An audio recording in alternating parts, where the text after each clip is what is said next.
जानते हैं कि हम लोग आत्मिक चंगाई के बारे में बात कर रहे हैं। हमने देखा लास्ट टाइम हमने कुछ 6 जगह पे देखा कि देखो यीशु मसीह, मैं फिर से यही कहना चाहता हूँ कि यीशु मसीह आपको आत्मिक चंगाई देने के लिए स्पेशली आए, वो आत्मा के लिए। हमारी किताब जो है ना, वो एक शारीरिक किताब नहीं, वो आत्मिक किताब है। और हमें भी बोलते हैं, वचन भी कहता है कि हमें आत्मा के अनुसार चाल चलना है ना। क्यों? क्योंकि हमको आत्मा के अनुसार क्यों चलने के लिए प्रभु बोलते हैं? क्योंकि हमको एक्चुअली में इनडायरेक्टली हमको आत्मा में बढ़ना है ना। अब ये आत्मिक चंगाई क्यों? क्योंकि हमको लगता है हम शरीर से तो चंगाई है, लेकिन बहुत लोग आत्मा में बीमार है कहीं ना कहीं उस बीमारी के द्वारा। और यीशु मसीह ने जब भी मरकुस यदि सुसमाचार मैंने इसलिए लिया है क्योंकि मरकुस में आप देख सकते हो कि मरकुस में क्या दिखाया जाता है कि मरकुस जो एक ऐसी किताब है जहां पे यीशु मसीह का सेवा दिखाया गया है। मरकुस ने यीशु मसीह को एज ए सेवक के रूप में लिखा है उस पत्र को, और एक सेवक कैसा काम कर रहा है उसके ऊपर दिखाया है। तो सेवक कितना काम कर रहा है वो बताया। और ये जो अधिकतर चंगाई के बारे में जो बात की गई है, ऐसे बाकी किताबों में भी दी गई है, लेकिन मरकुस एक शॉर्ट किताब है जिसके बारे में हम जहां जहां चंगाई की बात हो रही है वो लेके। चंगाई का मतलब ये होता है कि हमें शारीरिक चंगाई से भी अधिक आत्मिक चंगाई की जरूरत। मैंने बोला हमको लग तो रहा है कि हम शरीर में बहुत बेस्ट है, अच्छा लग रहा है, सब कुछ अच्छा है, लेकिन आत्मिक चंगाई ज्यादा इंपॉर्टेंट है। क्योंकि एक आदमी अगर आत्मा में ठीक नहीं रहेगा ना, तो उसके लिए शारीरिक चंगाई में वो चंगाई शारीरिक रहे या नहीं रहे, चंगाई रहे नहीं रहे, उसके लिए कोई मतलब नहीं है। वचन भी कहता है कि अगर आपका आत्मा ठीक नहीं है, दुखी है, अच्छे से अच्छा भोजन भी आपको कुछ अच्छा नहीं लगेगा, है ना। और इवन यीशु मसीह, जब हम ये बोलते हैं कि यीशु मसीह ने कोड़े खाए हमारी चंगाई के लिए, वो चंगाई आत्मिक चंगाई के लिए, वो शारीरिक चंगाई है पर वो अधिकतर आत्मिक चंगाई के लिए है। क्योंकि उन्होंने देखो, अभी मैंने पहले भी बताया था, लाजर मरा लेकिन मर के जी उठाया यीशु मसीह ने, उसके बाद फिर से मर गया वो। तो यहाँ पे प्रभु क्या बताया जा रहा है कि हमको आत्मिक चंगाई की जरूरत है। वो बता रहे कि आत्मा में चंगाई जरूरत है, मृत्यु से उठाने वाला परमेश्वर है ना। अभी अनंत काल का जीवन जो है हमारा, जब यीशु मसीह क्रूस पर मरे तो उन्होंने हमको अनंत काल का जीवन दिया। अनंत काल का जीवन मतलब वो जीवन हमारे में स्थापित हो चुका है, ऐसा नहीं कि अभी नहीं है। वो अनंत काल का जीवन मरने के बाद नहीं मिलने वाला, वो हमारे अंदर आ चुका है। आज वो आने के बाद जब हमारी शरीर की दशा में हमारी आंख जब बंद हो जाएगी, तब जब आत्मा में हम जाएंगे तब वो चंगाई, वो अनंत काल का जीवन कंटिन्यू रहेगा, वो खत्म नहीं हुआ है। हालेलुया। तो यहाँ पे हम क्या देखते हैं कि आत्मिक चंगाई के बारे में हमने 6 भाग खत्म किया। आज हम और 1 2 3 4 5 6 7 भाग है, उसको खत्म करेंगे। और मरकुस सुसमाचार में ये आपको, आप जब पढ़ोगे इसको तो आप जानोगे कि एक्चुअली में लोग आत्मिक तरह से किस तरह से बीमार रहते हैं। मैंने पहले भी बताया कि हम जब पढ़ रहे हैं, ये पढ़ाई हमारे लिए क्यों है? क्योंकि हमको एक्चुअली में अपने आप को जांचना है, किसी और को नहीं, किसी और को दोष नहीं लगाना है। अगर आपके घर में या आपका चर्च का मेंबर या आपके पास्टर या आपका लीडर लग रहा है कि वो आत्मिक बीमार है, तो इसका मतलब है ये जो प्रकाशन प्रभु आपको दे रहे हैं, तो इसका मतलब ये है कि प्रभु आपको बताना चाहते हैं कि भैया आप प्रार्थना करो, अभी आपको प्रार्थना करने की जरूरत है उनके लिए और खुद के लिए भी। हालेलुया। तो हम इसके बारे में आप देखेंगे। आज हम पढ़ेंगे लहू बहने वाली बीमार से जो पीड़ित स्त्री थी उसके बारे में, जो लिखा है मरकुस सुसमाचार 5 का 25 से 34 में लिखा है, जहां पे हम देखते हैं एक स्त्री जो है उसको 12 साल से लहू बह रहा था। हालेलुया। उस स्त्री को 12 साल से लहू बह रहा है। और लहू बह रहा है मतलब ये नहीं कि नॉर्मल लहू बह रहा है। देखो, एक औरत को पीरियड्स होता है, वो पीरियड्स में ऐसा होता है कि 6 दिन में ही हालत खराब हो जाती है ना।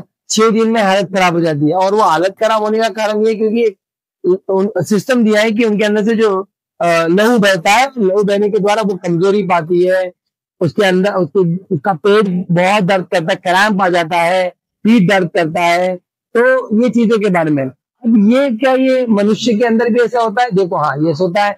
मनुष्य भी बीमार स्थिति से पड़ता है। जब वो आत्मा के हिसाब से देखेंगे तो हम क्या देखते हैं कि मनुष्य आत्मिक विधि से भी ऐसा बीमार पड़ता है। लहू बहने से क्या होता है? कमजोरी आती है। एक मनुष्य आत्मिक विधि से भी कमजोर गिरता है। हालेलुया। वो कैसे कमजोर गिरता है? जब वो बाइबल नहीं पढ़ रहा, प्रार्थना नहीं कर रहा, उसको तो लग रहा है कि वो शरीर में ठीक है, लेकिन एक्चुअली में वो आत्मिक विधि से सूख रहा है, कमजोर हो रहा है। उसकी दशा इतनी बुरी हो चुकी थी औरत की कि वो क्या करे, किसी के पास जाके वो बोले। अभी देखो ये चीजें अगर आप देखते हो तो ये पुराने समय में एक स्त्री को अगर लहू बहता था तो पैड्स वगैरह नहीं होते थे, वो टाइम में नैपकिन रखा जाता था। नैपकिन रख के मतलब नैपकिन या कपड़ा रख के रखा जाता था, और उस समय तक औरत को तुच्छ माना जाता था कि नहीं तू बाहर रहेगी, तू अंदर नहीं रहेगी, तू बाहर रहने का। क्योंकि ऐसा होता था कि अगर वो औरत अगर कहीं आई तो वो जगह क्या बोलते हैं अशुद्ध हो जाएगा करके। लेकिन यीशु मसीह यहाँ पे वो एक याजक होने के द्वारा भी वो औरत आके क्या बोल रही है कि मैं यीशु को छू लोगी, यीशु के कपड़े को भी छू लोगी तो चंगाई पा लो। हालेलुया। तो उसमें छुआ और वो चंगाई पाई। अब मेरा ये सवाल है कि अगर आपको ऐसा लग रहा है कि आपकी प्रार्थना कम हो चुकी है, आप कहीं ना कहीं शरीर में कमजोर गिर रहे हो, आत्मा में कमजोर गिर रहे हो, शरीर में नहीं आत्मा में। शरीर में तो हम 2 टाइम बराबर खाते हैं। देखो खाना खाना जो होता है, अगर हम 2 टाइम नहीं खाएंगे तो हमारे अंदर एक शारीरिक कमजोरी आ जाती है ना, शारीरिक कमजोरी। वैसे ही पीरियड्स में भी लोगों के अंदर, लड़कियों के अंदर, औरतों के अंदर एक शारीरिक कमजोरी आ जाती है। उस कमजोरी में भी वो काम करती है, मगर वो काम दुख में करती है, चिड़चिड़ रहती है, गुस्से नहीं होती है। अगर कुछ बोल दो तो तुरंत उसको गुस्सा आ जाता है, क्योंकि कमजोर हो चुका है बदन। अब दर्द कर रहा है वो अलग। तो यहाँ पर भी एक व्यक्ति अगर कमजोर हो जाता है, चंगाई नहीं पाता है, तो उसके साथ क्या हो जाता है, वो चिड़चिड़ हो जाता है। हालेलुया। अभी आत्मिक चंगाई का मतलब क्या हो गया है कि अगर एक व्यक्ति को कुछ बोल दो तुरंत भड़क जाएगा। ये व्यक्ति एक्चुअली आत्मिक रीति से कमजोर है, बता रहा होगा, अन्य भाषा में आके कचैत में प्रार्थना भी कर रहा होगा, बहुत अच्छे से प्रार्थना कर रहा होगा, रटे रटाया प्रार्थना, इसको वचन भी याद है, लेकिन इसका प्रार्थना करना, इसका बाइबल रोज का पढ़ना कहीं ना कहीं इसे कमजोर बनाया जा रहा है। हालेलुया। इसे कमजोर बनाया जा रहा है। इसका विश्वास है ना बाद में कम होते रहता है। इसके अंदर ये रहता है कि नहीं मैं आज बाइबल नहीं पढ़ रहा हूँ, आज प्रार्थना नहीं कर रहा हूँ, अभी मेरे को कुछ भी हो सकता है। और ये होते होते आपको पता है, जब 12 साल की स्त्री के बारे में जब मैं देख रहा था तो इसमें क्या दिखाया जा रहा था कि उसको लहू के साथ एक वजन में चितड़े निकल रहे थे। अगर एक स्त्री को मतलब ब्लड का क्लोटिंग निकल रहा था, मतलब सोचो कितना बुरा और कितना दर्दनाक सफर है। ऐसे ही हमारे मनुष्य के अंदर अगर एक व्यक्ति आत्मिक रीति से बीमार होता है ना, उसके अंदर उसकी कमजोरी होती रहती है और वो कमजोर होता रहता है। वो कमजोर होकर मैंने बोला ना, तनाव लोग जो रहते ना अकेले में कमजोर लोग, इनकी निशानी होती है ये लोग ज्यादा चिल्लाते, ये लोग ज्यादा चिल्लाते हैं। तो ये लोग भी, एक आदमी खाना वाना खा के अच्छे से बैठता है तो उसके अंदर एक संतुष्टि है कि अरे भाई कमजोरी नहीं, अच्छा खाना खाया हूँ, बैठा हूँ, संतुष्ट रहता। वो असंतुष्टि वाला व्यक्ति ही चिड़चिड़ करता है, चिल्लाता है। तो ये कमजोरी एक औरत के अंदर, एक आदमी के अंदर, एक विश्वासी के अंदर होती है। क्यों होती है? क्योंकि वो कहीं ना कहीं बाइबल नहीं पढ़ रहा है, प्रार्थना नहीं कर रहा है। और यकीन मानिए ये आपके लिए वचन में क्या लिखा है, जीवन की रोटी कौन है? यीशु मसीह। अगर आप देखोगे तो यीशु मसीह को क्या बोला गया? वचन। वचन दोधारी हुआ ना, तो वचन हमारे बीच में कौन आया? वचन आया, वचन देहधारी हुआ। तो ये वचन ये रोज पढ़ना है। अगर आप रोज नहीं पढ़ोगे आप कमजोर हो जाओगे। तो एक समय ऐसा आ जाएगा कि शैतान आपके विश्वास को तुरंत डगमगा देगा। जब तक आप वचन को पढ़ते हो तब तक आप वचन में स्थिर रहते हो, वचन में बढ़ते रहते हो। अब वचन को पढ़ना है। अगर आपको पढ़ाई करने नहीं आता, आप पढ़ नहीं सकते, वचन सुनिए रोज का बैठ के। सुनना वचन, मसीह के वचन से सुनने से द्वारा आप विश्वास को और भी बढ़ा सकते हो। रोज प्रतिदिन देखो, पिक्चर के गाने, हिंदी गाने, पिक्चर, ये सब देखने से बेटर है आप उस समय को इस्तेमाल करो। उस समय को, अब मैंने बोला ना, जैसे 2 टाइम इंसान खाता है, एटलीस्ट कम से कम 2 टाइम एक व्यक्ति को प्रार्थना करना चाहिए। प्रार्थना तो निरंतर ही करना चाहिए, 2 टाइम बाइबल को पढ़ना चाहिए। उसके अंदर ये भूख होना चाहिए कि बाइबल क्यों नहीं पढ़ रहा। अगर ये भूख नहीं है आपके अंदर तो भैया बहुत गड़बड़ है, आप कमजोर हो रहे हो, आपको पता नहीं चल रहा। लेकिन और एक व्यक्ति जब कमजोर होता है ना, सडनली ऐसा होता है, ऐसे गिर जाता, आपको पता नहीं चलेगा आप कब गिर गए, कब गिर गए आपको पता नहीं चलेगा। और जब आप गिर जाओगे ना, उसके बाद आपको पता चलेगा, रियलाइज होगा। क्योंकि चक्कर खा के गिरने के बाद जब आप खुलती है तो मालूम पड़ता है मैं तो गिर गया। और वैसे ही ये सिचुएशन आ जाता है। ये लहू बहने का अर्थ ये होता है कि आत्मिक चंगाई की काफी जरूरत है एक व्यक्ति को। तो इसीलिए आपको रोज प्रार्थना करना है, रोज बाइबल पढ़ना है। अपने आप के लिए मैं बोल रहा हूँ, अपने आप के लिए भी मैं रोज बाइबल पढ़ता हूँ, मैं रोज प्रार्थना करता हूँ। और अगर मैं ये नहीं करूंगा तो मैं कहीं ना कहीं आत्मिक रीति से कमजोर हो जाऊंगा। और अगर मैं जिस दिन आत्मिक रीति से कमजोर हो जाऊंगा, मेरा विश्वास कम हो जाएगा। और जब मेरा विश्वास कम हो जाएगा, याद रखिए बात को कि आप बिना विश्वास के आगे प्रभु में बढ़ नहीं सकते हो। क्योंकि हम विश्वास करते कि प्रभु यीशु मसीह हमको लेने आएंगे। और जब भी आपका विश्वास कम हो जाएगा कि मैं प्रार्थना नहीं कर रहा हूं, मैं बाइबल नहीं पढ़ रहा हूं, तो प्रभु आपको ये विश्वास आपके अंदर से कम हो जाएगा ना, तो आप ही जा नहीं पाओगे। तो ये आत्मिक रीति की चंगाई की बहुत जरूरत है हमको। तो ये लहू बहने वाली के बारे में हम ये देखते हैं कि एक चंगाई जो हमको आत्मा में होकर होना चाहिए, वो बहुत जरूरी है। इसके लिए हमको रोज बाइबल पढ़ना है, रोज प्रार्थना करना है। अब सुबह देखो, डिसिप्लिन रखो अपने जीवन में, डिसिप्लिन लाना इसलिए जरूरी है। सुबह उठो, एक समय रखो कि मैं ये टाइम बाइबल पढ़ूंगी, ये टाइम प्रार्थना करूंगा। मैं ये नहीं बोल रहा हूँ अभी अभी देखो खत्म हो जाएगा ना, 31 दिसंबर खत्म होएगा, तभी एक प्लानिंग आएगा, एक लिस्ट बना के देंगे लोग, इतना टाइम में आप बाइबल को पढ़ के खत्म, एक साल में खत्म कर सकते हो। ऐसा पढ़ना नहीं है। बाइबल को इसलिए पढ़ना है, आप एक अध्याय भी पढ़ो, वो आपको बदलाव करे।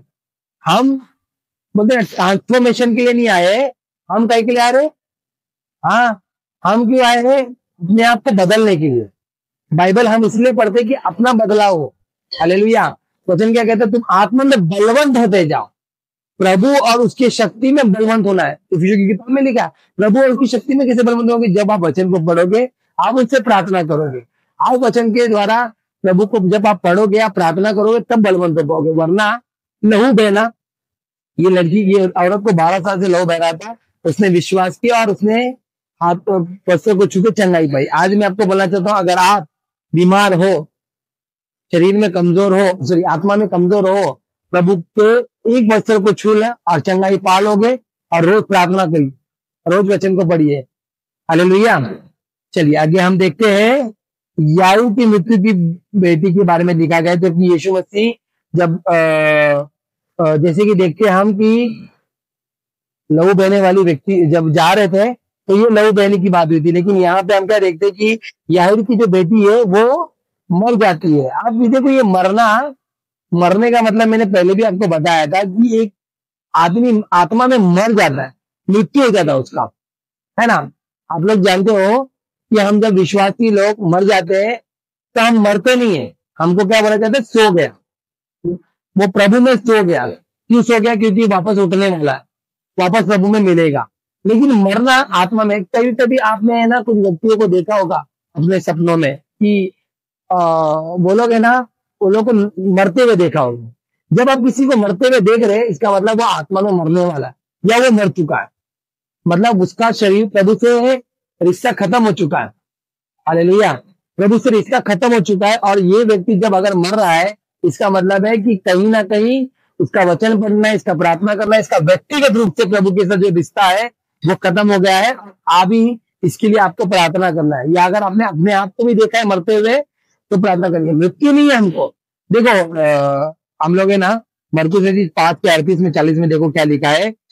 वो आराधनालय की सरदार के घर में पहुंच कर उसने लोगों को, हाँ, तो यहाँ पे पहले तो हम देखते हैं कि ये जो मरने वाला सीन होता है ना, ये कैसे होता है? देखो यहाँ पे देखा है, आराधनालय सरदार के घर के में पहुंचकर उसने लोगों को बहुत रोते हुए चिल्लाते देखा। यहाँ पे क्या देख रहा है?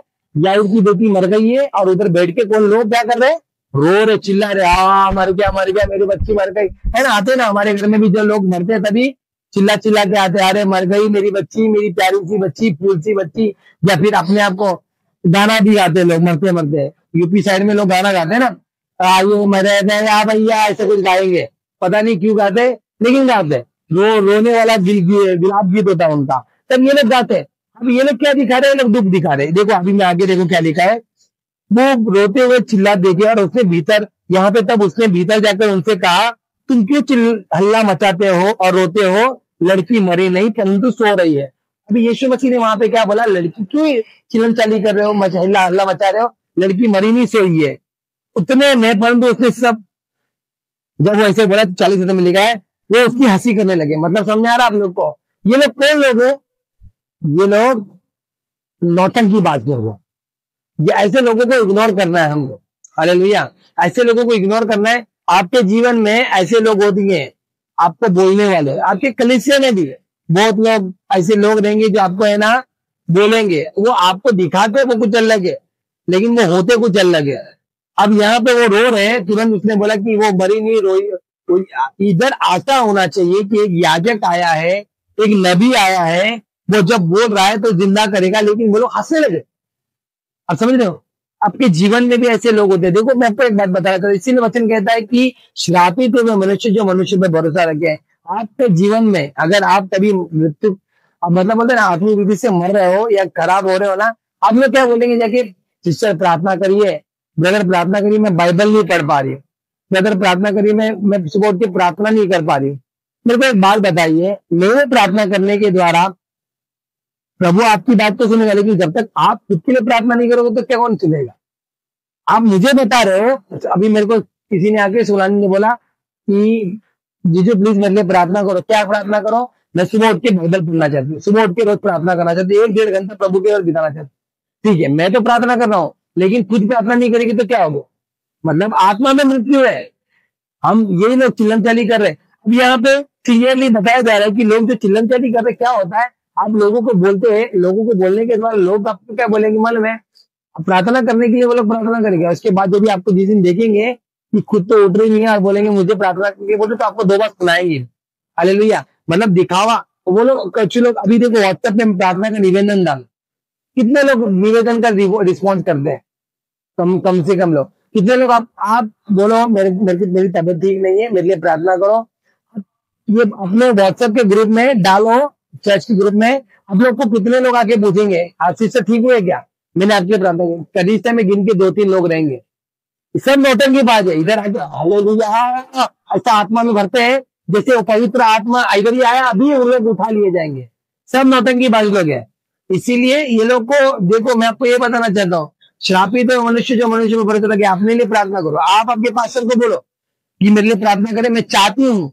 बाकी विश्वासी लोगों को बोलो, जिसको आपको लग रहा है कि ये लोग, ये एक्चुअली एक व्यक्ति मेच्योर व्यक्ति है, कि ये एक व्यक्ति आत्मा में बढ़ता हुआ दिख रहा है मुझे, इसको मैं बोलूंगी तो मेरा मजाक नहीं उड़ाएगा, ये मेरे लिए सचमुच प्रार्थना करेगा, जिसके लिए आपको लग रहा होगा। लेकिन अगर आपको ऐसा लग रहा है, किसी को भी बोलो। इधर आके लोग गवाही को देते बोलते हैं हमारे लिए प्रार्थना करो। मैं गारंटी बोलता हूँ 4 लोग प्रार्थना, 4 लोग भी प्रार्थना नहीं करते हो। क्यों मालूम है? उनका दुख आपका दुख नहीं लगेगा उनको।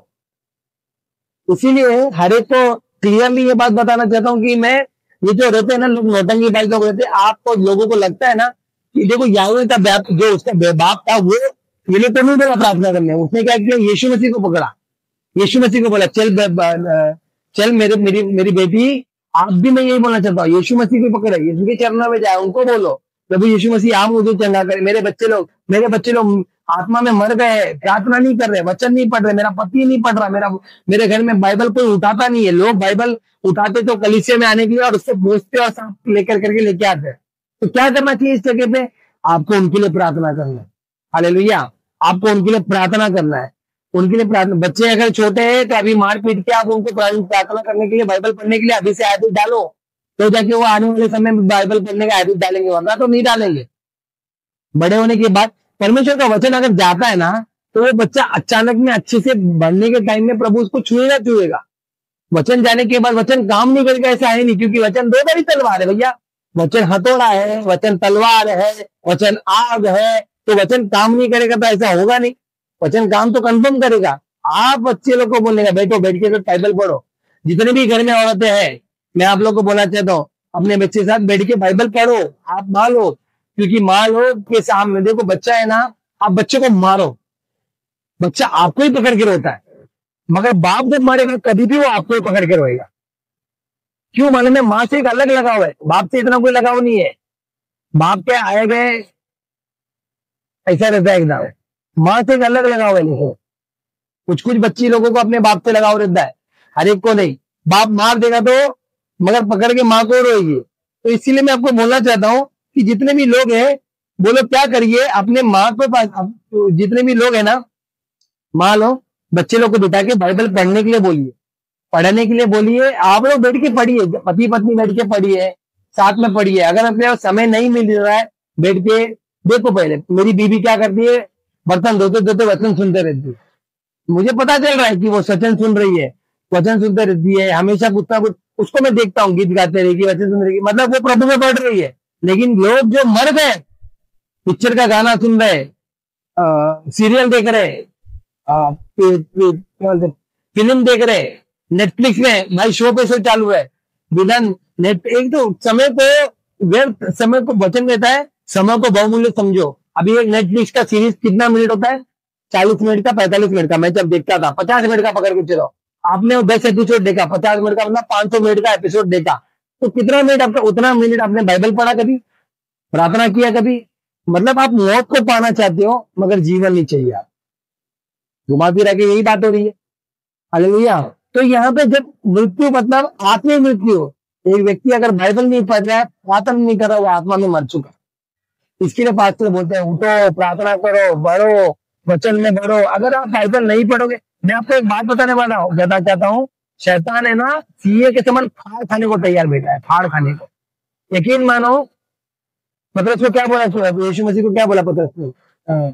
शैतान ने मुझे तुझे मांगा था मुझसे कि गेहूं के समान पटकू। शैतान पटकेगा तो कैसा होगा हालत, समझ में आ रहा आपको? गेहूं के समान पटकू करके, पर मैंने तुझे मांग। इसके लिए आप याद रखो ये बात को, प्रार्थना करना, बाइबल पढ़ना, ये रोज का ही होना चाहिए आपके लिए। तो एक आदमी आत्मा में मृत्यु नहीं होना चाहिए, वो मरना नहीं चाहिए कोई भी हालत में, बल्कि जीवित रहना चाहिए। अगर आप काम में भी हो तो भी बाइबल पढ़ो, प्रार्थना करो। अन्य भाषा में मैंने बहुत बार बोला आप लोग को, अगर मन में आता अन्य भाषा में प्रार्थना करते रहो, इतना शिव मन में चलते रहो, गाड़ी चलाते चलाते प्रार्थना करो, स्तुति करो प्रभु की। खाना बनाते हुए, बर्तन घसते हुए, कपड़ा धोते हुए, इसके उसके बारे में सोचोगे तो देखो, अभी किसी के बारे में सोचोगे तो अच्छा नहीं सोच पाओ। एक आदमी किसी के बारे में बहुत बहुत अच्छा नहीं सोचता, याद रखिए बात। अगर इसके लिए अपने आप के बारे में ज्यादा सोचो, मैं कैसे स्वर्ग पहुंचूंगी? क्या मैं मृत्यु हो गई हूँ? क्या मैं मर चुकी हूँ? प्रभु में जिंदा रहने वाले जिंदा रहेंगे कैसे? आत्मा में जब बढ़ते रहेंगे तो जिंदा रहेंगे। हालेलुया। आगे हम देखते हैं मरकुस सुसमाचार 7:24 से 30 में, यहाँ पे एक सुपुर्णी स्त्री की पुत्री को चिंगाई किया जा रहा है। उसके अंदर क्या दिखाया जा रहा है? पाप और शैतान के अंदर दास। वो लोग दासों। देखो, पहली बात तो ये जो स्त्री थी वो क्या थी? वो एक अन्य जाति की थी। उसमें वो पाप थे। अभी देखो, एक पाप जो है ना क्या करता है? गिड़गिड़ाने के लिए लगा देता है। हालेलुया। यहाँ पे पाप और वो शैतान की दासत्व हो गई थी। उसका बेटा चंगा नहीं हुआ था करके वो गुलाम हो चुका था। पाप आपको गुलाम नहीं लग जाता है। अभी देखो ये जो कुछ लोग होते हैं ना, अभी देखो नेटफ्लिक्स वाले लोग 5 एपिसोड देखने के बाद 6ठा एपिसोड के लिए ना आदमी रुकेंगे और क्या करेंगे? रुके मतलब 6ठा एपिसोड देखना है। क्यों देखना है? क्योंकि देखना है, कोई रीजन नहीं देखने का, मगर वो गुलाम बना रहा। 6ठा एपिसोड देखना ही पड़ेगा। अभी सीजन 2 आएगा, देखना पड़ेगा। अभी दारू पीने वाले लोग रात को 7 बजे के बाद घंटी बज जाती है, दारू तो पीना ही पड़ेगा वरना हाथ पैर कांपते मेरे। हालेलुया। हाथ पैर कांपते। सिगरेट पीने वाले लोग, सिगरेट तो पीना ही पड़ेगा वरना। लोग जो झगड़ा नहीं करते, वो झगड़ा करने वाले लोग झगड़ा करें के बिना नींद नहीं आती है उनको। तो ये पाप के दासत्व में हो गए थे। ये औरत एक गुलाम हो गई थी, बोलती मेरे बच्चे को चंगाई दे। प्रभु यीशु मसीह उसी को चंगाई करने आए थे वहां। प्रभु यीशु मसीह वहां पे उसी को चंगाई करने आया था। अगर उसको आप बराबर से पढ़ोगे तो आपको ये मालूम पड़ेगा कि प्रभु यीशु मसीह उसी चीज को, उसी लड़की को चंगाई करने आए थे। लेकिन होता क्या है कि वो दासत्व हो गई, गुलाम हो चुकी है। एक पाप आपको गुलामी में लेके जा रहा है। आपको गुलाम नहीं बनना है। परमेश्वर ने आपको स्वतंत्र किया है। हालेलुया। परमेश्वर का वचन ने आपको स्वतंत्र किया है, तो आप गुलाम नहीं हो, आप स्वतंत्र हो। प्रभु ने आपको स्वतंत्रता का अधिकार दिया है कि आप स्वतंत्र हो चुके हो। तो पाप, यहाँ पे वो लड़की जो थी वो पाप की गुलाम हो चुकी थी, इसीलिए वो पाप में गुलाम में हो गई थी। हालेलुया। अभी हम मरकुस के 7:31 से 37 में क्या देखते हैं? वहां पे एक बहरे और अकेले व्यक्ति को प्रभु यीशु मसीह ने चंगा किया। यहाँ पे हम आत्मिक रीति से क्या देखते हैं कि परमेश्वर का वचन तो लोग सुनते हैं, लेकिन बोलने के टाइम में उनकी आत्मिक मुंह नहीं खुलती। बहुत लोगों को सुसमाचार देते हैं, आत्मिक चंगाई नहीं। इनका मुंह को यीशु ये ना यीशु का नाम नहीं लेते हैं। ये लोग आते हैं, वचन सुनते हैं, वचन सुन के आपस में अपने में चंगाई पाएंगे, छुटकारा पा लेंगे, बाकी किसको चंगाई नहीं चाहिए। पर देखो इधर क्या लिखा है? बैरो और हकले को। हकला का मतलब क्या होता है? हकला कैसे बोलता है? ऐसे करेगा हकला ना। हाँ, क्यों? उसकी जबान में ना एक गांठ आ जाता है, एक गांठ आ जाता है। अगर आप देखोगे तो ऐसे ही लोग वचन को सुनकर जब मुंह से वचन को बोलने के द्वारा जाएंगे ना, तो जबान पे गांठ आ जाती है। इसीलिए मैं ना आप लोग को बोलता हूँ आगे आगे गवाही दो। ये गवाही देने के द्वारा आप जब प्रभु की महिमा करना जब स्टार्ट करते हो ना, आप प्रभु की महिमा करने लग जाओगे ना, तो आप हर जगह पे प्रभु के बारे में बताने लग जाओगे। इसको प्रैक्टिस में लाना पड़ेगा। शुरुआत में मैंने आपको बोला रहेगा, अपने गवाही दिया रहेगा कि एक्चुअली में होता क्या था मेरे जीवन में, मैं बहुत शर्माता था, मैं बोल नहीं पाता था, मैं बोलता नहीं था, तो इसीलिए मैं जब मैं नहीं बोल पाता था करके मैं मुझे इतना तकलीफ होता था कि क्या बोलूं।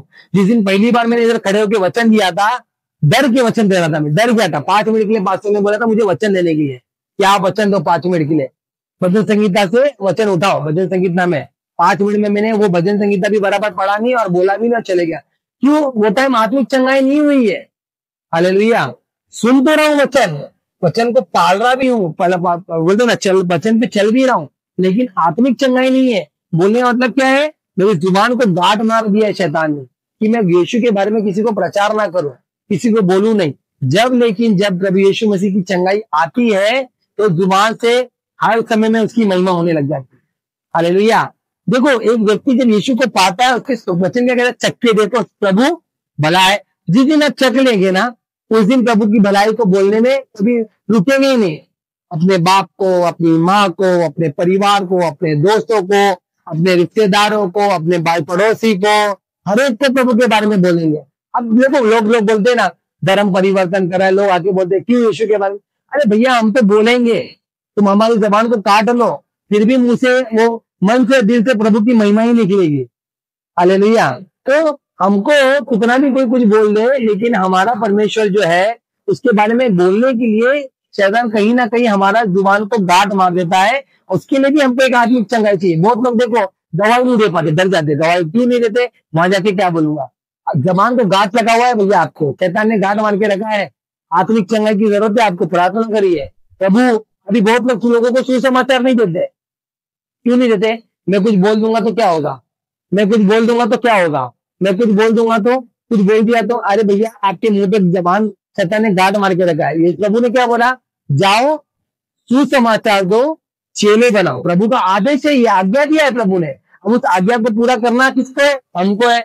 हमको बोला गया है, तो किसको बोलना है? आपको बताना है, आपके पड़ोसी को, आपके इसके जो लोग दुख, आपको मालूम है आपके जीवन में ऐसे लोग आते हैं जो दुखी होते हैं और दुखी में आने के बाद है ना, वो लोग आके आपको बोलेंगे कि मैं, मेरे घर में है ना हालत खराब है, मेरा पति के पास पैसा काम नहीं है, बहुत चिड़चिड़ कर रहा है। आप क्या बोलोगे? बहन रुक जा, मैं तेरे लिए प्रार्थना करती हूँ। आप क्या उधर बोल? अभी देखो, वचन कहता है कि कौन है ऐसा जो पत्थर, रोटी मांगे और पत्थर दे। बराबर है? रोटी मांगे और पत्थर। सोनाली मुझसे रोटी मांगने आई, क्या मैं उसको पत्थर दूंगा? लेकिन आत्मिक रीति से क्या करते हैं हम लोग? सोनाली मुझे अपना दुख बताने आई, मेरे घर में तकलीफ हो रही है, मेरे माँ बाप बीमार है। हम लोग क्या बोलेंगे? दो डॉक्टर के पास चले गए। पत्थर दिया मैंने उसको एक्चुअली में। हालेलुया। पत्थर दिया मैंने उसको, जीवन की रोटी नहीं दिया। मैंने वहां पे बोला रुक जा, मैं तेरी बहन के लिए, तेरे घर वाले के लिए प्रार्थना कर रहा हूँ। ये नहीं हो रहा, यहाँ पे मैंने उसको पत्थर दिया। कौन है तुम क्या करते हो? तुम जो कोई रोटी मांगने आता तो पत्थर देते हो। ये वचन सच बोलता है। जीवन की रोटी यीशु मसीह। यीशु में कोई आपको तकलीफ से मांगने आ रहा, अभी रोटी कौन मांगने आएगा? भूखा मांगने आएगा। मतलब कोई आपको तकलीफ बताने आ रहा है, वो भूखा है। वो व्यक्ति यीशु आपके पास लेके आ रहे, वो भूखा व्यक्ति है। आप तो उसको रोटी देने का है। रोटी क्या देना? जीवन की रोटी देना है। कुछ दुनिया का, अभी कुछ लोग आते हैं, मेरी पत्नी है ना बहुत परेशान करती है, ये करती है। अब लोग क्या बोलेंगे? तेरे को तो पहले ही बोला था शादी मत कर करके, तूने सर पे चढ़ा के रखा है। ये क्या कर रहे हैं हम लोग? पत्थर दे रहे। एक्चुअली में हम लोग ने पत्थर दिया। अब हमको रोटी क्या देना चाहिए? प्रार्थना कर रहे हैं हम लोग। प्रार्थना करते, तू भी प्रार्थना। ये एक्चुअली जीवन की रोटी हुई। हालेलुया। वो जीवन को पत्थर खाएगा ना, कंकड़ आएगा, और कंकड़ जब अंदर जाएगा ना तो अच्छा नहीं है भैया। लेकिन जब वो जीवन की रोटी, एक्चुअली रोटी को खाएगा, वो रोटी अच्छी रहती है। तो यहाँ पे क्या होता है? हम लोग अपने मुंह से लोगों के, यीशु के बारे में लोगों को बताते ही नहीं है।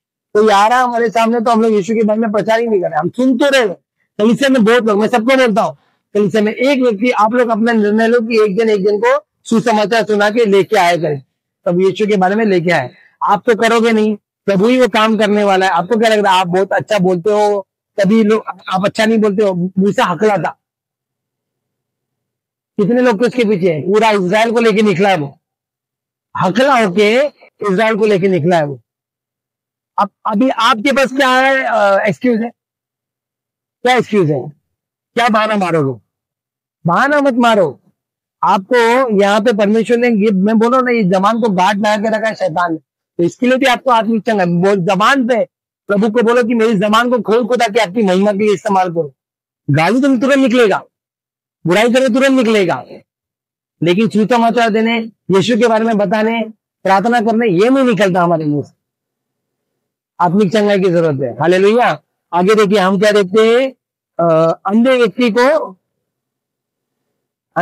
को चंगा किया जाना। मरकुस सुसमाचार में 8:22-26 में, ये अंधा व्यक्ति कौन है? जो सुसमाचार का प्रकाश नहीं पाया है। हालेलुया। देखो अंधा कौन, वचन क्या कहता है कि शैतान ने इनके बुद्धि को, इनके मन को अंधा करके रखा है। शैतान ने इनके मन को अंधा करके रखा है। क्यों अंधा किया है? क्योंकि वो सुसमाचार का प्रकाशन ना पाए। तो ये सुसमाचार का प्रकाशन कौन देता है? देखो, आप आत्मा में हो तो सुसमाचार का प्रकाशन दोगे।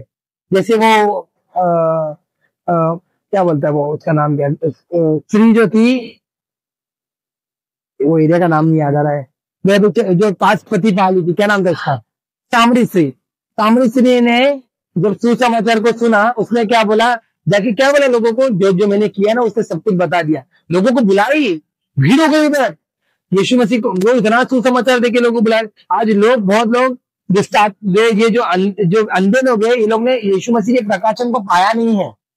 कलीसिया को प्रार्थना करना चाहिए कि बहुत लोग आज भी अंधे लोग हैं हमारे कलीसिया में। सच में बोलेगा ना, यीशु, ये लोग क्यों आते पता है? यीशु के लिए, क्योंकि यीशु चंगा करता है, यीशु छुटकारा देता है। अच्छा, किससे चंगा करता है? चंगा करता है, फाइनेंशियली ब्लेस करता है, पैसा मिलता है हमको। कलीसिया में आने के बाद, दसमान देने के बाद हम लोग अमीर हो रहे हैं। यही चीज है। बहुत लोग ऐसे मैंने एक बार एक व्यक्ति को देखा था, बाइबल पढ़ रहा है, ठीक है। एक व्यक्ति इसको देखा जाता है, एक व्यक्ति पास्टर के मुंह से सुना था, वो बाइबल पढ़ रहा है, तो वो पास्टर ने जाके पूछा, आप विश्वासी? खुशी से जाके हम लोग पूछते ना, आप विश्वासी? तो बोलता नहीं, मैं मुस्लिम हूँ, बाइबल क्यों पढ़ रहे हो? मेरा जो सेठ है ना, जो जूता वाला, जो जूते का शॉप है, उसने मुझे बाइबल पढ़ने बोला। क्यों बाइबल पढ़ने बोला है? आप बाइबल पढ़ते हो ना, वो बोला है सबको, हम लोग को सबको बोल के रखा है, बाइबल पढ़ो, बाइबल पढ़ने के द्वारा हमारी दुकान को बरकत होती है, हमारी दुकान में आशीष आती है, बहुत कस्टमर आते हैं। पास्टर ने जाके दुकान वाले को पूछा, आप लोगों को बाइबल पढ़ने बोलो, आप क्रिश्चियन हो? नहीं। क्यों नहीं हो? आप कौन हो? मैं तो फारसी हूँ। अच्छा, फारसी हो? ठीक। नहीं, मैं एक बार चर्च गया था, लोगों ने बोला बाइबल पढ़ो, पास्टर ने बोला बाइबल पढ़ो, तो बाइबल पढ़ने के द्वारा मेरे घर में पैसे आने लगे, तो ये पैसे आने के द्वारा ये दुकान चालू हो गया। अब मैं दुकान में सबको बोलता हूँ बाइबल पढ़ने। ऐसे बहुत लोग हैं हमारे कलीसिया में भी। लोग खाली पैसा चाहिए, चंगाई चाहिए, तो उसको उतरने के लिए यीशु चाहिए। प्रकाशन, यीशु जैसा बनने का प्रकाशन ही नहीं। हमारा चरित्र बदलना चाहिए, ऐसा कुछ भी नहीं। हमारा स्वभाव बनना चाहिए, ऐसा कुछ भी नहीं। सिर्फ आते हैं, बैठते हैं, सुनते हैं, चले जाते हैं, कोई बदलाव नहीं। जीवन वैसे का वैसे ही, ठहरे हुए पानी के समान। इनके लिए प्रार्थना करिए। आपके घर में भी ऐसे लोग होंगे, कलीसिया तो आते हैं, कोई बदलाव नहीं है, वही मारपीट, वही गाली गलौज, वैसे का वैसे ही सब होगा। प्रार्थना करिए ऐसे लोगों के लिए कि प्रभु इनको बदले, इनके ऊपर प्रकाशन आना चाहिए करके, प्रभु का प्रकाशन आना चाहिए करके। सुसमाचार किसी को मिलता है, परमेश्वर का वचन अगर सुसमाचार किसी को मिलता, सुसमाचार का मतलब होता है गुड न्यूज, अच्छी खबर। क्या अच्छी खबर है? प्रभु तेरे और मेरे पाप के लिए मर गया, अभी हम पाप मुक्त हो गए, हमको स्वर्ग मिलने वाला है। कितनी अच्छी खबर है कि नहीं सिस्टर? है ना, अच्छी खबर है। नरक नहीं मिलेगा। लेकिन लोगों के अंदर अभी बहुत लोग कलीसिया में भी आते हैं, उनको क्या लगता पता है? मैं तो नरक जाने ही वाला हूं। ऐसे लोग भी है कलीसिया में, तो उनके लिए प्रार्थना करिए। हालेलुया। एक और अभी हम लोग देखते हैं, दुष्ट आत्मा ग्रसित लड़की को चंगा किया जाना। कहां पे लिखा है ये? मरकुस सुसमाचार 9:14-29 में। यहाँ पे हम देखते हैं कि शैतान, ये जो लड़की जो है, 9:14-29 पढ़ेंगे हम लोग थोड़ा।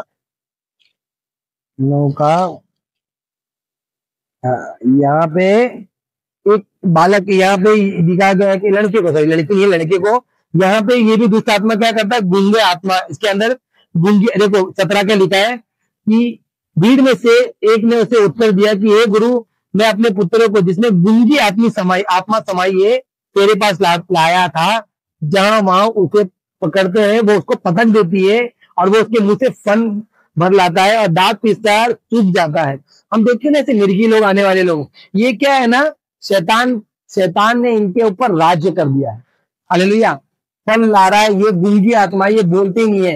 ये लोग है ना, अभी देखो कुछ भी बोलो, चर्च में भी लोग ऐसे बोलेंगे, बोलो प्रभु यीशु मसीह, प्रभु यीशु मसीह की जय, तो ये लोग ऐसे रहे, कुछ नहीं बोलेंगे। ये लोग देखो वचन क्या कहता है, वचन में कि तुम मांग तो तुझे दिया जाएगा। मांगने के लिए क्या करना है, मुंह को खोलना है, शब्द को बोलना है। जब यीशु मसीह ने भी, परमेश्वर ने भी सृष्टि को बनाया तो अपने मुंह को खोल के उन्होंने बोला आकाश पृथ्वी बन जा, स्वर्ग और पृथ्वी बन जा, तो उन्होंने मुंह को खोला और बोला।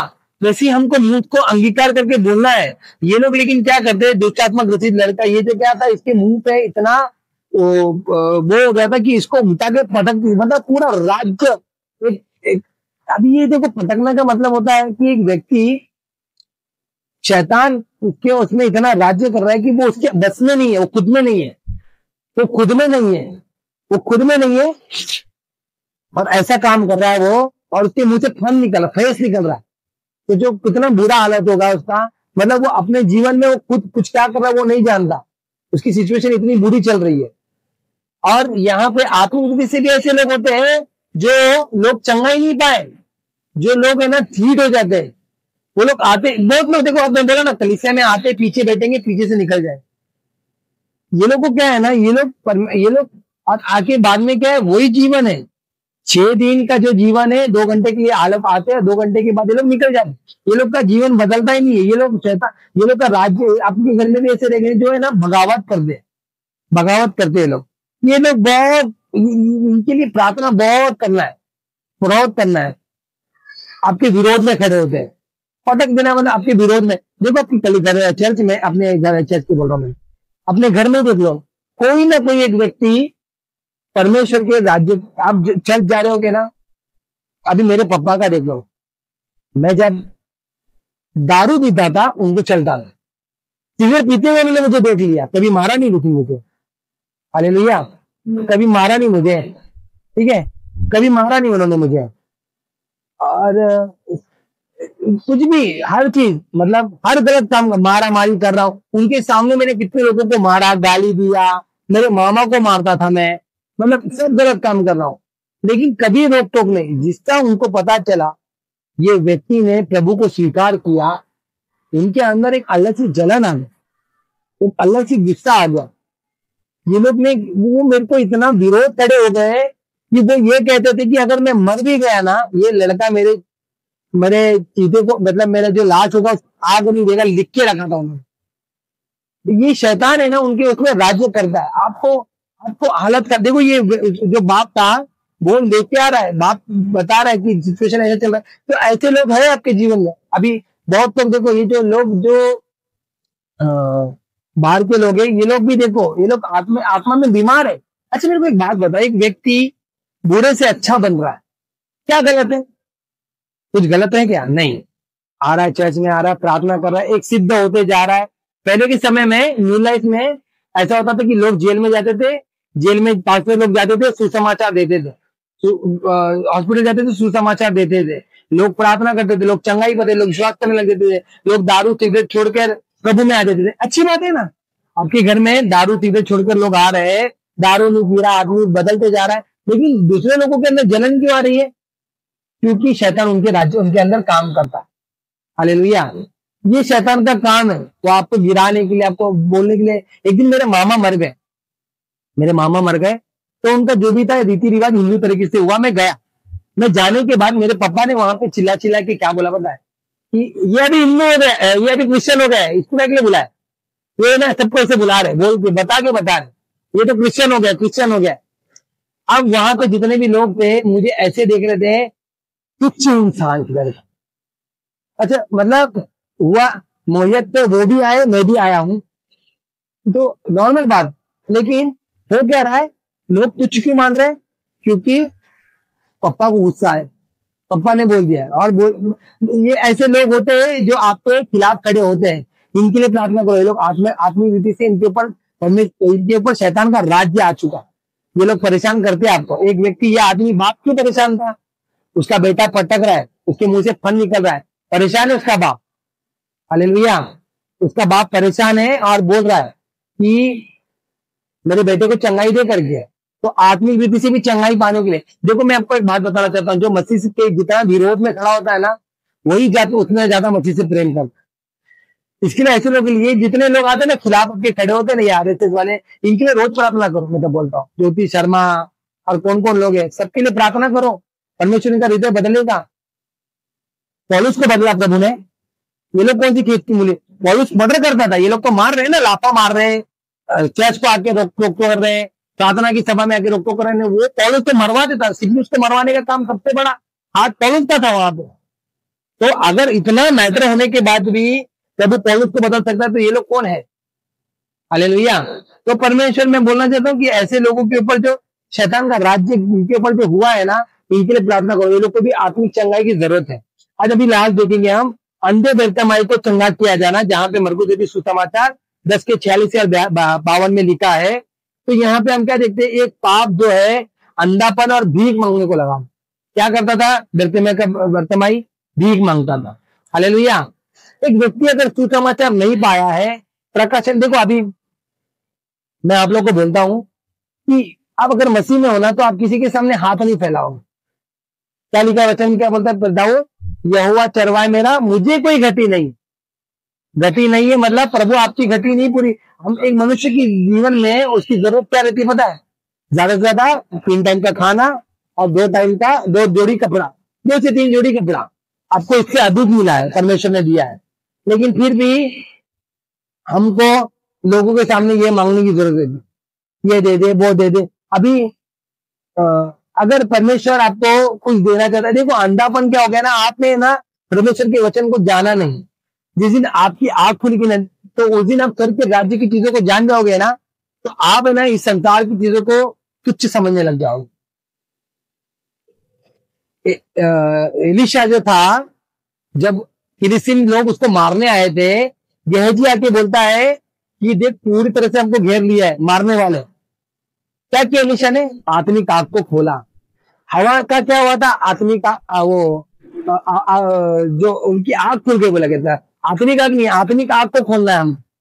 यहाँ पे ये अंधा, वो अंधा होगा। एक्चुअली में देखेगा तो हम लोग अंधे हैं। अगर हम अंधे कैसे हैं? हमको स्वर्ग के राज्य की खोज को करने के लिए प्रभु ने बोला है। हालेलुया। अब क्या होता है, संसार की चीजों में लेने के लिए हम लोग इसके उसके पास से भीख मांगते, पैसे की जरूरत पड़ती है। देखो मैं आपको एक बात बताना चाहता हूँ। एक मैंने पास्टर के बारे में उदाहरण दिया था, बड़े अच्छे और बड़े अच्छे पास्टर है, उनके बारे में बताता हूँ। बड़े नम्र पास्टर, मैंने पता नहीं अभी बोला था कि नहीं, लेकिन फिर से सुन लो, आपको याद रह नहीं रहे, है ना। एक पास्टर थे, जो भी दान आता था ना, उनको दान मिलता था, तो क्या करते थे वो, तो आके उनके सामने बोलता था, पास्टर मेरा है ना बच्चा बीमार है, तो वो दान उठा के वो उनको दे देते थे। तो घर में है ना, ऐसे घर में है ना माहौल खराब हो गया।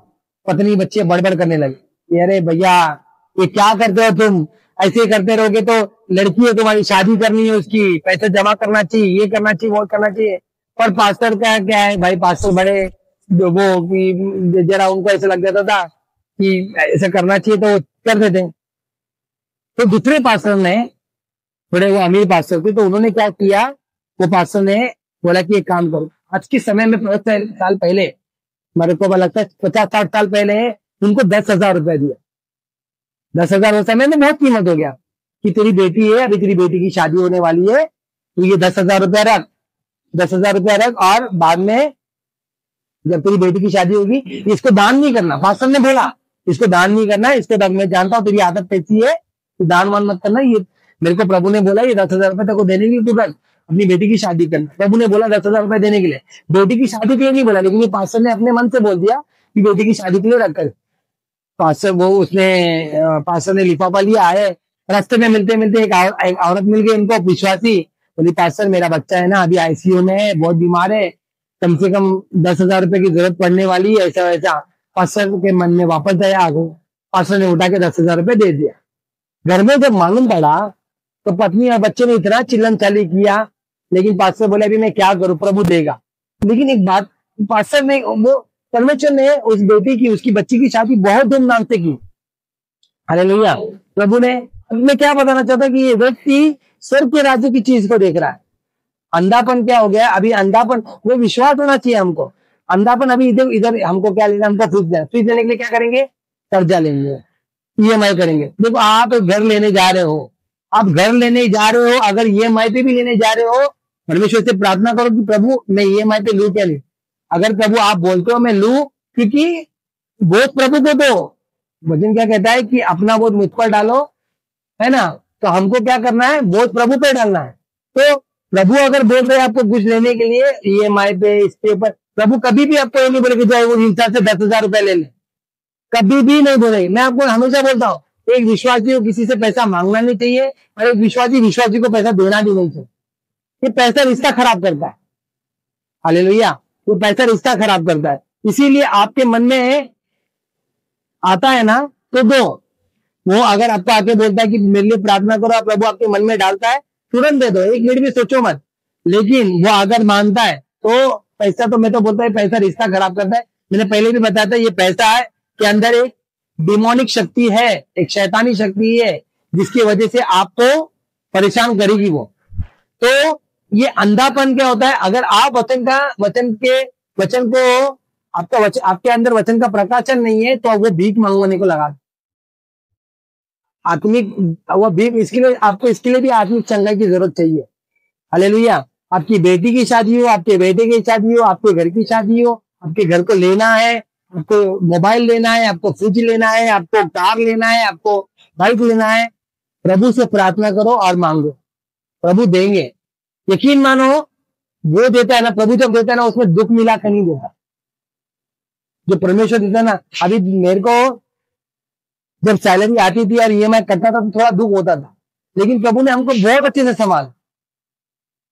संभाला। मगर कभी भी किसी के सामने हाथ फैलाने के लिए, जब चंगाई हमने इसको पा लिया परमेश्वर के अनुग्रह से, आज तक हमने हाथ फैलाया नहीं। प्रभु ने हमको इतना दिया है और प्रभु देता है। तो इसीलिए अपने आत्मिक आंख को वचन के द्वारा खोलिए, वचन का प्रकाशन लाइए जीवन में, तब आप किसी के सामने भीख नहीं मांगोगे। हालेलुया। सॉरी मैं से ये वर्ड यूज कर रहा हूं, भीख मांगना, क्योंकि एक भिखारी भीख मांगता है। क्या होता है पता है? आप है ना, जब प्रभु के चेहरों के ऊपर ध्यान दीजिए, परमेश्वर के हृदय पे ध्यान दीजिए। हम लोग आज प्रार्थना भी है ना, भीख मांगने वाला ही करते, प्रभु ये दे दे, प्रभु वो दे दे, प्रभु ये दे दे, प्रभु वो दे दे। अभी मेरी बीबी और मैं जब जाते तो डीमार्ट पे एक लिस्ट बना दी, हम लिस्ट ले जाके प्रार्थना करते, परमेश्वर ये चाहिए प्रभु, वो चाहिए, वो चाहिए, तुअर दाल चाहिए, 10 किलो चावल चाहिए, शक्कर चाहिए, ये चल रहा है हमारा। मांगना भी ऐसे होता है। अभी बाहर के लोग भगवान के नाम पे दे दे, अल्लाह के नाम पे दे, हम यीशु के नाम पे देते चालू है। प्रार्थना तो ये कहते हैं लास्ट में, यीशु के नाम से हमें, हम विश्वास करते प्रभु मिल गया। आप प्रभु से नहीं भी मांगोगे ना, प्रभु आपको देगा। परमेश्वर इतना अच्छा परमेश्वर। हालेलुया। आप खाली एक बार बोल दो, प्रभु कर देगा ये। मैं आपको ये बताना चाहता हूँ, मैं बोल रहा नहीं मांगो तो नहीं मिलेगा, मांगो तो मिलेगा, प्रभु देगा। लेकिन भीख मांगना, अगर आप तो मनुष्य से है, ये मनुष्य से मत मांगो। कभी भी प्रभु आपको ये नहीं बोलेगा जाओ उससे व्यक्ति। प्रभु अभी समझो, सोनाली की शादी हो रही है, सोनाली प्रार्थना करेगी प्रभु मेरे को शादी के लिए पैसे की जरूरत है, प्रभु ये नहीं बोलेगा जा जीजू के पास से पैसा ले ले, जीजू को बोल 20,000 देने, जीजू तेरे को पैसा देंगे। प्रभु कभी भी ऐसा नहीं बोलेगा। प्रभु मेरे अंदर बोल डालेगा कि सोनाली को 20,000 दे। हालेलुया। एक पास्टर, मैं आपको ऐसे बहुत पास्टर भी है जो लुटते। एक पास्टर ने एक विश्वासी को बोला, परमेश्वर ने ना मुझे बोला आपसे 50,000 लेने के लिए, क्योंकि मुझे बाहर जाना है और सेवा करना है, बाहर जाके सेवा करके आना है। तो प्रभु ने बोला आपको देने की। ये व्यक्ति 10,000 कमा रहा है, 50,000 कैसे देगा? इसने क्या किया? कर्जा उठाया और दिया और कर्जा भरा। ये नहीं है, ये मसीहत नहीं है। अगर प्रभु को भेजना है ना, प्रभु आपको कैसे भी भेजेंगे। प्रभु को जो काम करना है वो प्रभु कर लेंगे। अरे वो गधी से बुलवा सकते हैं, हम मनुष्य है, गधी से बात करवा के तो बात करके काम को वो कर सकते, तो हम तो मनुष्य है, प्रभु करेंगे। इसीलिए प्रकाशन, अंधापन, भीख मांगना एक आत्मिक चंगाई की जरूरत है हमको, इसके लिए प्रार्थना करना है। हालेलुया। तो अभी हमने अब तक 13 चीज को देखा, जिसको 2 भाग में डिवाइड किया है।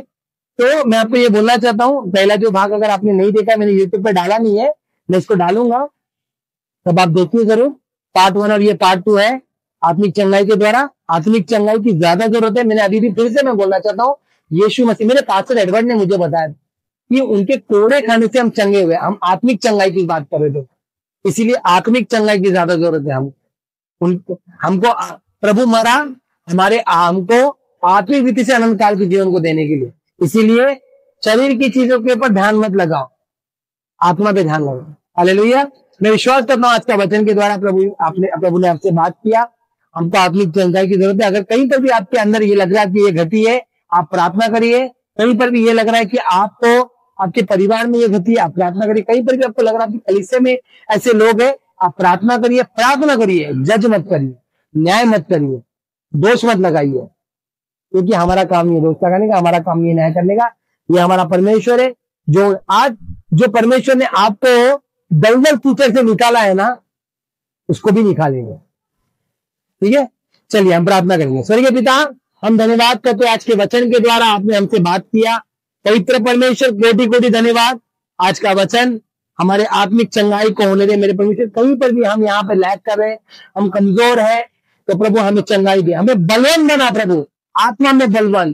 कि प्रभु मेरे परमेश्वर, हम इतना आत्मा में चले कि हमको संसार की चीजें, शारीरिक चीजें हमसे दूर हो जाए, खुदा आत्मा में बढ़ते जाए, बलवंत बनते जाए मेरे परमेश्वर। मैं विश्वास करता हूँ कि प्रभु आपने आज जिस रीति से बात की, आपके वचन का बीज आपके लोगों में बो दिया गया है। और प्रभु ये फलवंत पेड़ के समान, ये लोग आत्मा के फलवंत पेड़ के समान बढ़ेंगे और मेरे खुदा आत्मा में बढ़ेंगे, बलवंत बनेंगे। धन्यवाद करते स्वर्गीय पिता, आज के वचन के द्वारा आपने सभी को आशीषित किया, मुझे इस्तेमाल किया, मुझे भी प्रभु इसका प्रकाशन दिया। धन्यवाद करते प्रभु यीशु के नाम को महिमा देते हुए विनती प्रार्थना यीशु के नाम से मांगते हैं, आमीन आमीन।